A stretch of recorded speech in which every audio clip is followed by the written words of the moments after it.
వృశ్చిక రాశి వారికి ఈ వారం సానుకూలమైనటువంటి గ్రహగతులు గోచరిస్తూ ఉన్నాయి. ప్రత్యేకించి గత వారంతో పోల్చుకుంటే అనుకూలించేటువంటి గ్రహాల యొక్క సంఖ్య పెరిగింది.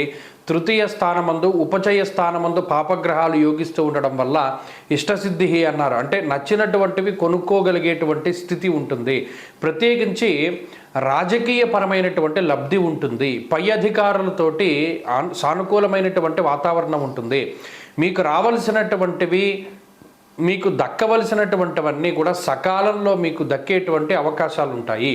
ఉదాహరణకి మీకు ఏదైనా ఒక ప్రమోషన్ రావాలి, పై అధికారుల చేతిలో ఉన్నది, వారి యొక్క అనుకూలత రావడం ద్వారా మీకు అది తొందరగా వస్తుంది.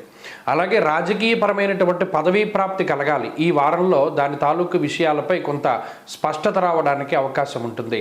అంతేగాక వృత్తి ఉద్యోగాల్లో ఎదుగుదలని గ్రహస్థితి సూచిస్తూ ఉన్నది. అంతేకాకుండా ఆరోగ్యం అర్ధలాభశ్చ అన్నారు.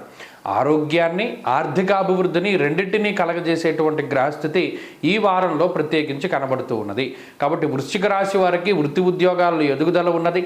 పై అధికారుల యొక్క తోటి ఉద్యోగస్తుల యొక్క సపోర్ట్ కనబడుతూ ఉన్నది.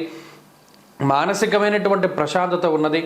అలాగే కుటుంబ సభ్యుల యొక్క సహకారం ఉంటుంది. ప్రత్యేకించి ధైర్యం ఉంటుంది. మనం గతంలో వీడి మీద ఆధారపడి ముందుకు వెళ్ళాం కదా, మనం ఇక మీదట ఆధారపడి ముందుకు వెళ్ళవలసినటువంటి పరిస్థితులు ఏమీ లేవు. మనం సొంతంగా ఇది చేయగలం అనేటువంటి ఆత్మస్థైర్యం అనేటువంటిది దక్కుతూ ఉంటుంది. అలాగే మనోధైర్యానికి కారణమవుతుంది. ఆఖరికి మేడపైకి ఒంటరిగా వెళ్ళలేనటువంటి స్థితిలో ఉన్నవారు సైతం నాకు ఎవరితోడు అక్కర్లా, నేను ఒక్కడిని వెళతాను, వీళ్ళు అక్కడే పడుకుంటాను అనేటువంటి విధంగా ధైర్యం పెరుగుతుంది. ప్రత్యేకించి ఈ వారంలో మీరు గమనించండి, తెలుపు రంగు వస్త్రాన్ని లేదా తెలుపు రంగు ఉన్నటువంటి ఆ ప్రాంతంలో ఏదైనా ఒక మంచి శుభపరిణామమో లేదా ఏదైనా ఒక మంచి జరిగేటువంటి చోట మీకు తెలుపు రంగు ఎక్కువగా స్ఫురణకి వస్తూ ఉంటుంది.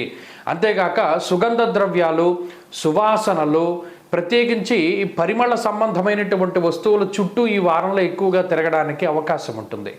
మనసు అంతే ప్రశాంతంగా ఉంటుంది, అంతే అలజడి లేకుండా కూడా ఉండగలుగుతూ ఉంటుంది.